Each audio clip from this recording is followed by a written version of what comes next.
चलिए दोस्तों बात करते हैं एक और नए क्वेश्चन के बारे में। इस क्वेश्चन में एग्जामिनर ने कहा यदि एक समचतुर्भुज के विकर्ण 8 सेंटीमीटर और 6 सेंटीमीटर है तो समचतुर्भुज के समान भुजा वाले वर्ग का क्षेत्रफल क्या होगा, ये एग्जामिनर मुझसे पूछ रहा है। तो देखिए यहाँ पर एग्जामिनर ने एक रोम्बस दिया हुआ है। रोम्बस देने से पहले एग्जामिनर ने कहा है कि ये वर्ग होगा, क्योंकि जो रोम्बस है यानी कि समचतुर्भुज है उसकी भुजा और वर्ग की भुजा बराबर है। अब वो वर्ग को थोड़ा सा ना एक कोने से प्रेशर करता है। प्रेशर करने के बाद ना उसका एक डायगोनल विकर्ण बढ़ जाता है और एक छोटा जाता है और ये रोम्बस बन जाता है वर्ग से। अब एग्जामिनर ने कहा कि भाई उसे वर्ग का क्षेत्रफल चाहिए। अगर मुझे वर्ग की भुजा मिल जाए तो मुझे वर्ग का क्षेत्रफल मिल जाएगा। पहली बात तो आपको ये पता होना चाहिए कि जब मैं इसको प्रेशराइज करूंगा तो ये मेरे पास में क्या हो जाएगा, ये वाला डायगोनल बड़ा हो जाएगा और ये वाला डायगोनल यानी विकर्ण मेरा छोटा हो जाएगा। अब ये डायगोनल जो है एक दूसरे को 90 डिग्री पे बाइसेक्ट करते हैं, तो इसका मतलब है कि ये 90 डिग्री का एंगल हो गया।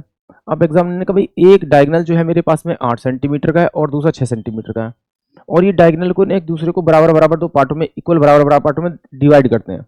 ये वाला डायगोनल का जो हाफ होगा वो इस वाले डायगोनल के बराबर होगा और इस वाले डायगोनल का हाफ इस वाले के बराबर होगा, बट ये वाला डायगोनल का हाफ इस वाले डायगोनल के हाफ के बराबर नहीं होगा। मतलब ये वाली जो लेंथ है वो इस वाली लेंथ के बराबर नहीं होगी। अब एग्जामिनर ने कहा है कि भाई ये जो पूरा है आपका वो 8 है, तो इसका मतलब है कि यहाँ से यहाँ तक ये 4 हो गया और यहाँ से यहाँ तक क्या होगा, 4 हो जाएगा। अब ये जो देखेंगे ये वाला कितना तक का 6, तो इसका मतलब ये 3 हो जाएगा आपका और ये भी 3 हो जाएगा। अब मुझे पता है ट्रिपलेट के थ्रू ये 3 है ये 4 है, तो ये 90 के सामने वाली साइड जो होगी वो 5 होगी और जो आपकी रोम्बस की साइड है वही आपकी स्क्वायर की साइड है और इसकी साइड का स्क्वायर करेंगे तो आपको उसका क्षेत्रफल मिल जाएगा, यानी कि ऑप्शन ए जो होगा वो इस क्वेश्चन के लिए करेक्ट होगा।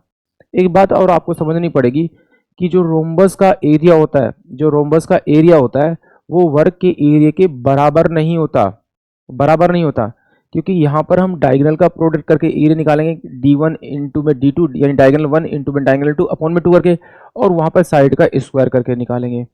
यानी कि जो इन दोनों का जो एरिया होता है, क्षेत्रफल होता है, वो कभी बराबर नहीं होता। आई होप आप सभी को क्वेश्चन समझ में आया होगा।